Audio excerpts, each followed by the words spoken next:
Pizza Picasso by Dr. Tamara Pizzoli and Noah Pizzoli. Illustrated by Anna Angrick. La Pizzeria Pizzoli had been in the Pizzoli family for a long, long time. And by a long, long time, we're talking centuries. 2 of them, to be exact. Anything of quality that's been around a long time is bound to attract attention. And that was certainly the case with La Pizzeria Pizzoli. People came from all over the world to the center of Rome, Italy, to savor just a slice.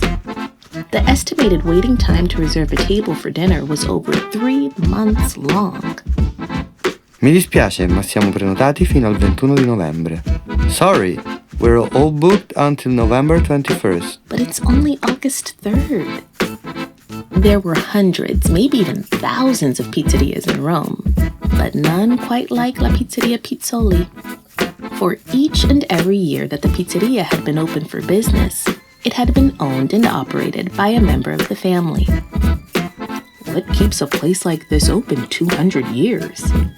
The Rock, this is the best pizza I've had in my life. Well, Mr. President, La Pizzeria Pizzoli is more than a restaurant. It's our family's legacy. Training for the family business began quite early. Starting in 1st grade, every Pizzoli helped out in the restaurant after school with the full understanding that their professional futures awaited within the walls of the eatery. Sebastian Pizzoli, age 9, was no exception. In just 3 years of heading into the pizzeria after school, Sebastian had learned a great deal about what it takes to own a successful family business. Do everything with love and tradition, Sebastian, his grandfather Nonno Ismaele would tell him.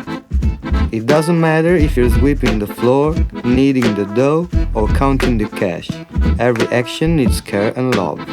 Like the Pizzolis who came before him, Sebastian had accepted the idea of his future as owner of the family's business. Until one day his 4th grade class took a field trip to an art exhibition at a museum featuring the work of the late great artist Pablo Picasso. Sebastian was, in a word, floored. He had never seen such incredible works of art. He felt mesmerized, moved, and speechless.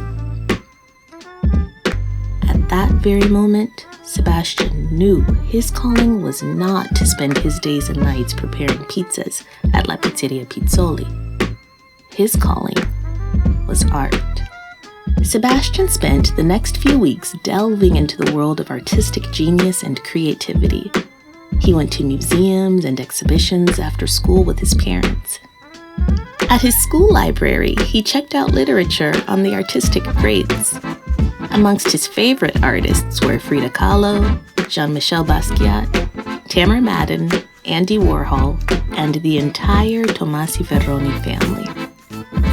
But Nonno Ismaele was beginning to complain about his grandson's scarcity around the pizzeria. Ho bisogno di più aiuto da queste parti. Sebastian non si fa più vedere in giro. I need more help around here.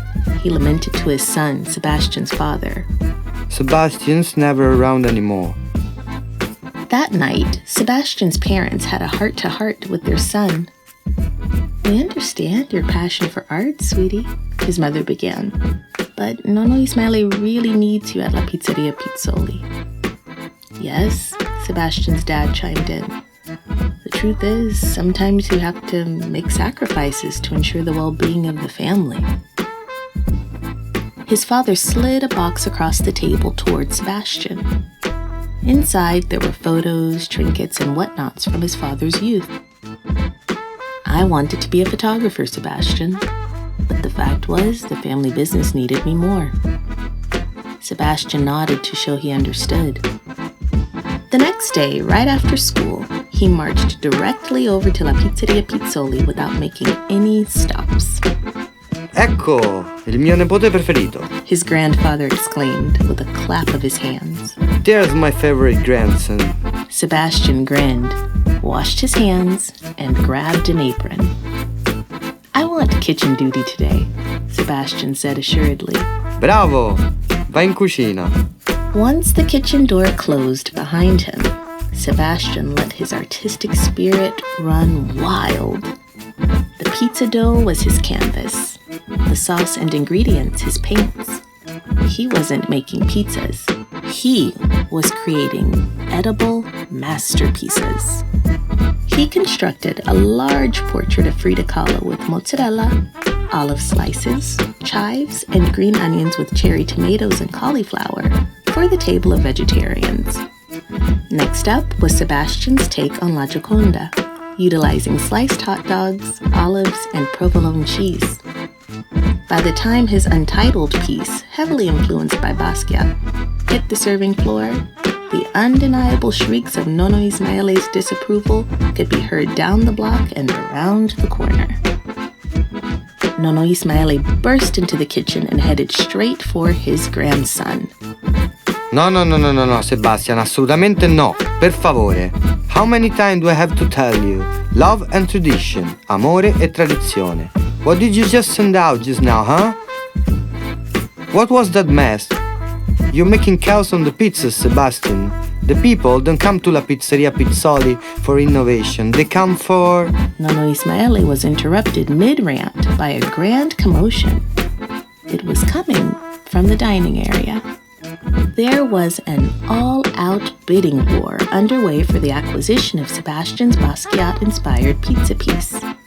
Some pretty big numbers were being thrown around by a high art collector and a beauty mogul who had both made reservations for an early dinner a few months prior. "I'll pay 16,000 euro. 16,000? Baby, that's lunch money. I'll do 20. Sebastian had to help Nono Ismaele pick his jaw up off the floor. Soon after, the piece was purchased by a buyer for the Neff Gallery for 40,000 euro. She paid in 2 seconds with a swipe of her credit card and exited the pizzeria with her pizza in hand. Nono Ismaele was something Sebastian had never seen him be before. Speechless. La Pizzeria Pizzoli had made more money in 2 minutes than it normally would in 2 months. Sebastian patted his grandfather on the back before finally offering the truth in 4 words. "See? Change is good." Nono Ismaele smiled and agreed. The next week, Nono Ismaele and Sebastian accepted an invitation to view Sebastian's pizza art piece, Untitled, on display at the Neff Gallery. They both nearly dropped the complimentary Prosecco and juice they were given at the door once they noticed a tiny red dot just to the right of the pizza indicated it had already been acquired from the gallery by a private collector for 1 million euro and 52 cents.